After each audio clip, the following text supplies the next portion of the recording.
ಸೆಮಿಫೈನಲ್ಗೇರಿದ south Africa ತಂಡವು ನಿರ್ಣಾಯಕ ಪಂದ್ಯದಲ್ಲಿ ಸೋತಿದೆ. ಅದು ಕೂಡ ಹೀನಾಯವಾಗಿ ಕೋಲ್ಕತಾದ ಈಡನ್ ಗಾರ್ಡನ್ಸ್ ಮೈದಾನದಲ್ಲಿ ನಡೆದ ಈ ಪಂದ್ಯದಲ್ಲಿ ಟಾಸ್ ಸೋತು ಮೊದಲು ಬ್ಯಾಟ್ ಮಾಡಿದ ಸೌತ್ ಆಫ್ರಿಕಾ ತಂಡವು 20 ಓವರ್ಗಳಲ್ಲಿ ಕಲೆ ಹಾಕಿದ್ದು ಕೇವಲ 169 ರನ್ಗಳು ಮಾತ್ರ. ಈ ಗುರಿಯನ್ನು ಬೆನ್ನತ್ತಿದ ನ್ಯೂಜಿಲೆಂಡ್ ಪರ ಫಿನ್ ಅಲೆನ್ ಹಾಗೂ ಟೀಮ್ ಸೈಫರ್ಟ್ ಸಿಡಿಲಬ್ಬರದ ಬ್ಯಾಟಿಂಗ್ ಪ್ರದರ್ಶಿಸಿದರು.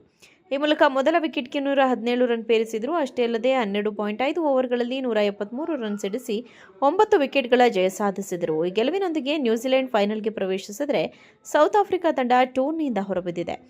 ಇತ್ತ ಟೂರ್ನಿಯಿಂದ ಹೊರಬಿದ್ದ ಬಳಿಕ ನಡೆದ ಸುದ್ದಿಗೋಷ್ಠಿಯಲ್ಲಿ ಸೌತ್ ಆಫ್ರಿಕಾ ತಂಡದ ಮುಖ್ಯ ಕೋಚ್ ಶುಕ್ರಿ ಕರ್ನಾಡ್ ಕಾಣಿಸಿಕೊಂಡಿದ್ದರು. ಎಂದಿನಂತೆ ಈ ಬಾರಿ ಕೂಡ ಚೋಕರ್ಸ್ ಹಣೆಪಟ್ಟಿಯ ಪ್ರಶ್ನೆಯನ್ನ ಅವರ ಮುಂದಿಡಲಾಗಿತ್ತು. ಐಸಿಸಿ ಟೂರ್ನಿಯಲ್ಲಿ ಭರ್ಜರಿ ಪ್ರದರ್ಶನ ನೀಡುವ ಸೌತ್ ಆಫ್ರಿಕಾ ತಂಡವು ನಿರ್ಣಾಯಕ ಪಂದ್ಯಗಳಲ್ಲಿ ಸೋತು ಹೊರಬೀಳುವುದು ಸಾಮಾನ್ಯ. ಹೀಗಾಗಿಯೇ ಆಫ್ರಿಕಾ ಪಡೆಯನ್ನ ಚೋಕರ್ಸ್ ಎಂದು ಕರೆಯಲಾಗುತ್ತದೆ. ಇದೀಗ ಮತ್ತೊಮ್ಮೆ ಸೆಮಿಫೈನಲ್ನಲ್ಲಿ ಮುಗ್ಗರಿಸುವ ಮೂಲಕ ಸೌತ್ ಆಫ್ರಿಕಾ ತಂಡ ಹೊರಬಿದ್ದಿದೆ. ಇದರೊಂದಿಗೆ ಸೌತ್ ಆಫ್ರಿಕಾ ತಂಡದ ಚೋಕರ್ಸ್ ಹಣೆಪಟ್ಟಿ ಮುಂದುವರೆದಿದೆ. ಆದರೆ ಈ ಬಾರಿಯ ಸೋಲನ್ನು ಚೋಕ್ ಎಂದು ಕರೆಯಲಾಗುವುದಿಲ್ಲ ಎಂದಿದ್ದಾರೆ ಸೌತ್ ಆಫ್ರಿಕಾ ತಂಡದ ಮುಖ್ಯ ಕೋಚ್ ಶುಕ್ರಿ ಕರ್ನಾಡ್. ನ್ಯೂಜಿಲೆಂಡ್ ವಿರುದ್ಧದ ಸೋಲನ್ನು ಚೋಕ್ ಎಂದು ಒಪ್ಪಿಕೊಳ್ಳಲಾಗುವುದಿಲ್ಲ, ಏಕೆಂದರೆ ಇದು ನಮಗೆ ಬಿದ್ದಂತಹ ಏಟು. ನಾವು ಅಷ್ಟೊಂದು ಹೀನಾಯವಾಗಿ ಸೋತಿದ್ದೇವೆ. ನಾವು ಪಂದ್ಯದಲ್ಲಿ ಗೆಲ್ಲುವ ಸಣ್ಣ ಲಕ್ಷಣ ತೋರಿದ್ದರೆ ಮಾತ್ರ ಅದನ್ನು ಚೋಕ್ ಎನ್ನಬಹುದಿತ್ತು. ನಮಗೆ ಅಂತಹ ಯಾವುದೇ ಅವಕಾಶ ಇರಲಿಲ್ಲ. ಸೌತ್ ಆಫ್ರಿಕಾದಲ್ಲಿ ನಾವು ಇದಕ್ಕೆ ಮೋಡ್ ಎನ್ನುತ್ತೇವೆ.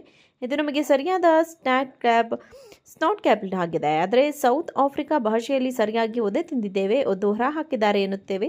ಅಂತಹದೊಂದು ಹೀನಾಯ ಸೋಲು ಇದಾಗಿದೆ, ಶುಕ್ರಿ ಕರ್ನಾಡ್ ಹೇಳಿದ್ದಾರೆ. ಇದಕ್ಕೂ ಮುನ್ನ ಶುಕ್ರಿ ಕರ್ನಾಡ್ ಈ ಬಾರಿ ಸೌತ್ ಆಫ್ರಿಕಾ ತಂಡ ವಿಶ್ವಕಪ್ ಮುಡಿಗೇರಿಸಿಕೊಳ್ಳಲಿದೆ ಎಂದಿದ್ದರು. ಅಲ್ಲದೆ ಟೀಂ ಇಂಡಿಯಾ ವಿರುದ್ಧ ಪಂದ್ಯದಲ್ಲಿ ಗೆದ್ದ ಬಳಿಕ ಅಹಮದಾಬಾದ್ನ ನರೇಂದ್ರ ಮೋದಿ ಸ್ಟೇಡಿಯಂ ತಮ್ಮ ತವರು ಮೈದಾನವಾಗಿದೆ. ಸೆಮಿಫೈನಲ್ಗೇರಿದ ಸೌತ್ ಆಫ್ರಿಕಾ ತಂಡವು ನಿರ್ಣಾಯಕ ಪಂದ್ಯದಲ್ಲಿ ಸೋತಿದೆ. ಅದು ಕೂಡ ಹೀನಾಯವಾಗಿ ಕೋಲ್ಕತಾದ ಈಡನ್ ಗಾರ್ಡನ್ಸ್ ಮೈದಾನದಲ್ಲಿ ನಡೆದ ಈ ಪಂದ್ಯದಲ್ಲಿ ಟಾಸ್ ಸೋತು ಮೊದಲು ಬ್ಯಾಟ್ ಮಾಡಿದ ಸೌತ್ ಆಫ್ರಿಕಾ ತಂಡವು 20 ಓವರ್ಗಳಲ್ಲಿ ಕಲೆ ಹಾಕಿದ್ದು ಕೇವಲ 169 ರನ್ಗಳು ಮಾತ್ರ. ಈ ಗುರಿಯನ್ನು ಬೆನ್ನತ್ತಿದ ನ್ಯೂಜಿಲೆಂಡ್ ಪರ ಫಿನ್ ಅಲೆನ್ ಹಾಗೂ ಟೀಮ್ ಸೈಫರ್ಟ್ ಸಿಡಿಲಬ್ಬರದ ಬ್ಯಾಟಿಂಗ್ ಪ್ರದರ್ಶಿಸಿದರು. ಈ ಮೂಲಕ ಮೊದಲ ವಿಕೆಟ್ಗೆ 117 ರನ್ ಪೇರಿಸಿದರು. ಅಷ್ಟೇ ಅಲ್ಲದೆ 12.5 ಓವರ್ಗಳಲ್ಲಿ 173 ರನ್ ಸಿಡಿಸಿ 9 ವಿಕೆಟ್ಗಳ ಜಯ ಸಾಧಿಸಿದರು. ಈ ಗೆಲುವಿನೊಂದಿಗೆ ನ್ಯೂಜಿಲೆಂಡ್ ಫೈನಲ್ಗೆ ಪ್ರವೇಶಿಸಿದರೆ ಸೌತ್ ಆಫ್ರಿಕಾ ತಂಡ ಟೂರ್ನಿಯಿಂದ ಹೊರಬಿದ್ದಿದೆ. ಇತ್ತ ಟೂರ್ನಿಯಿಂದ ಹೊರಬಿದ್ದ ಬಳಿಕ ನಡೆದ ಸುದ್ದಿಗೋಷ್ಠಿಯಲ್ಲಿ ಸೌತ್ ಆಫ್ರಿಕಾ ತಂಡದ ಮುಖ್ಯ ಕೋಚ್ ಶುಕ್ರಿ ಕರ್ನಾಡ್ ಕಾಣಿಸಿಕೊಂಡಿದ್ದರು. ಎಂದಿನಂತೆ ಈ ಬಾರಿ ಕೂಡ ಚೋಕರ್ಸ್ ಹಣೆಪಟ್ಟಿಯ ಪ್ರಶ್ನೆಯನ್ನ ಅವರ ಮುಂದಿಡಲಾಗಿತ್ತು. ಐಸಿಸಿ ಟೂರ್ನಿಯಲ್ಲಿ ಭರ್ಜರಿ ಪ್ರದರ್ಶನ ನೀಡುವ ಸೌತ್ ಆಫ್ರಿಕಾ ತಂಡವು ನಿರ್ಣಾಯಕ ಪಂದ್ಯಗಳಲ್ಲಿ ಸೋತು ಹೊರಬೀಳುವುದು ಸಾಮಾನ್ಯ. ಹೀಗಾಗಿಯೇ ಆಫ್ರಿಕಾ ಪಡೆಯನ್ನ ಚೋಕರ್ಸ್ ಎಂದು ಕರೆಯಲಾಗುತ್ತದೆ. ಇದೀಗ ಮತ್ತೊಮ್ಮೆ ಸೆಮಿಫೈನಲ್ನಲ್ಲಿ ಮುಗ್ಗರಿಸುವ ಮೂಲಕ ಸೌತ್ ಆಫ್ರಿಕಾ ತಂಡ ಹೊರಬಿದ್ದಿದೆ. ಇದರೊಂದಿಗೆ ಸೌತ್ ಆಫ್ರಿಕಾ ತಂಡದ ಚೋಕರ್ಸ್ ಹಣೆಪಟ್ಟಿ ಮುಂದುವರೆದಿದೆ. ಆದರೆ ಈ ಬಾರಿಯ ಸೋಲನ್ನು ಚೋಕ್ ಎಂದು ಕರೆಯಲಾಗುವುದಿಲ್ಲ ಎಂದಿದ್ದಾರೆ ಸೌತ್ ಆಫ್ರಿಕಾ ತಂಡದ ಮುಖ್ಯ ಕೋಚ್ ಶುಕ್ರಿ ಕರ್ನಾಡ್.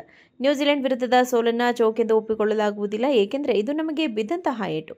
ನಾವು ಅಷ್ಟೊಂದು ಹೀನಾಯವಾಗಿ ಸೋತಿದ್ದೇವೆ. ನಾವು ಪಂದ್ಯದಲ್ಲಿ ಗೆಲ್ಲುವ ಸಣ್ಣ ಲಕ್ಷಣ ತೋರಿದ್ದರೆ ಮಾತ್ರ ಅದನ್ನು ಚೋಕ್ ಎನ್ನಬಹುದಿತ್ತು. ನಮಗೆ ಅಂತಹ ಯಾವುದೇ ಅವಕಾಶ ಇರಲಿಲ್ಲ. ಸೌತ್ ಆಫ್ರಿಕಾದಲ್ಲಿ ನಾವು ಇದಕ್ಕೆ ಮೋಡ್ ಎನ್ನುತ್ತೇವೆ. ಇದು ನಮಗೆ ಸರಿಯಾದ ಸ್ನಾಟ್ ಕ್ಯಾಪ್ ಆಗಿದೆ. ಆದರೆ ಸೌತ್ ಆಫ್ರಿಕಾ ಭಾಷೆಯಲ್ಲಿ ಸರಿಯಾಗಿ ಒದೆ ತಿಂದಿದ್ದೇವೆ, ಒದ್ದು ಹೊರ ಹಾಕಿದ್ದಾರೆ ಎನ್ನುತ್ತೇವೆ. ಅಂತಹದೊಂದು ಹೀನಾಯ ಸೋಲು ಇದಾಗಿದೆ, ಶುಕ್ರಿ ಕರ್ನಾಡ್ ಹೇಳಿದ್ದಾರೆ. ಇದಕ್ಕೂ ಮುನ್ನ ಶುಕ್ರಿ ಕರ್ನಾಡ್ ಈ ಬಾರಿ ಸೌತ್ ಆಫ್ರಿಕಾ ತಂಡ ವಿಶ್ವಕಪ್ ಮುಡಿಗೇರಿಸಿಕೊಳ್ಳಲಿದೆ ಎಂದಿದ್ದರು. ಅಲ್ಲದೆ ಟೀಂ ಇಂಡಿಯಾ ವಿರುದ್ಧ ಪಂದ್ಯದಲ್ಲಿ ಗೆದ್ದ ಬಳಿಕ ಅಹಮದಾಬಾದ್ನ ನರೇಂದ್ರ ಮೋದಿ ಸ್ಟೇಡಿಯಂ ತಮ್ಮ ತವರು ಮೈದಾನವಾಗಿದೆ.